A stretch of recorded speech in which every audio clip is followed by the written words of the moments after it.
right, young inventors! Let's give a round of applause for Alicia over here. She's a superstar. She put this entire thing together and it's absolutely amazing. So this event is one of the coolest events in the entire toy and game industry. And let me tell you why that is.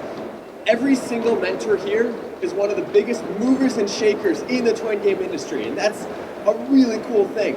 And they're all here for you. They really want to see what your inventions are because you guys have some of the most unfettered creative minds in the world. And I'm not saying that just hyperbole. That is actually true. You guys really do have that because you haven't been taught a certain way to think. You guys are super imaginative, and I can't wait to see what you guys have brought to the fair this year. But I wanted to say that I've got a little show and tell for you all as well. When I was a kid, I was super into Pokemon. Does anybody like Pokemon out here? Parents too, it's okay. Don't be shy. You know, take a guess at how many Pokemon there were when I was your guys' age. Just shout it out. He's got it. It is 150. It was the OG 150. And I was super into Pokemon, but they weren't coming out fast enough. And so I always had ideas on how I could make my own Pokemon. And so I brought a little bit of that to share with you guys today, to show where you guys, or to show where I was at your guys' age. Because I think you guys are already better, to be completely honest. So, this is Sparky. He was one of my first Nickemon, and I drew these guys out like that, and it was made of pencil and cut it out on paper. Oh, there goes Snaky. And I also had Fossily and Boldy, and you'll notice that all of those names end in E. I didn't really have a lot of naming creativity, but over the years I developed into a little bit more tinkering. I wanted to make them a little bit better, and so I progressed into index cards. And I started drawing it in color, and this was called Katingo. And then a couple years later, I progressed even further, and I came up with Spiccolo. He had some sparkly stuff on him. I used sparkly markers. I started innovating a little bit more. Sorry, is it very echoey? I feel like I'm in an echo chamber right now.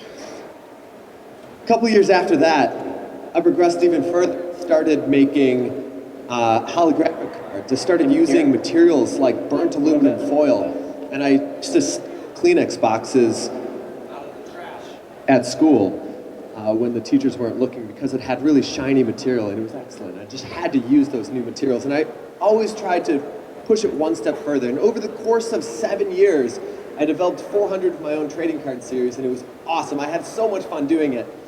But I learned something really important while I was doing that.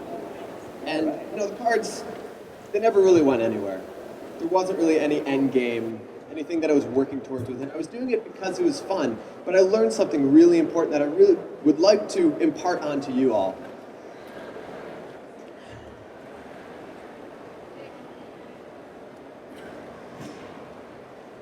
Who here, parents included, have heard some rendition of the phrase, "Find your passion and you'll never have to work in your day in your life"? A lot of hands. I got something important to tell you guys. It's a lie. No, okay, so not the part about finding your passion, working a day in your life. Like the passion and never working a day in your life, that part's true, all right? Because I have my passion, I work in my passion every single day, and I gotta be honest, I have not worked a day in my life. It's been fantastic. But the lie part, it's that first word, find. Because the thing about passion, you can't find your passion. That's not how passion works. Passion is developed over 7 years of curiosity and interest, developing into tinkering and adapting and adding more stuff year after year, developing it into a framework and finding your unique voice and style. And then finally, once all that is done, it erupts as passion. That's what passion is, it's developed. And so, for a lot of you kids here today, this might seem like the end of the road, the finish line. I made this invention and I'm here to present it, and this is it. This is the big moment. This is a really big day. But I got something to tell you. This is only one part of the journey, and if you really enjoyed this part, keep going. Because there's so much more that you can find, and you never know. If you keep going, and you keep going, and keep going, your passion just might end up as your job.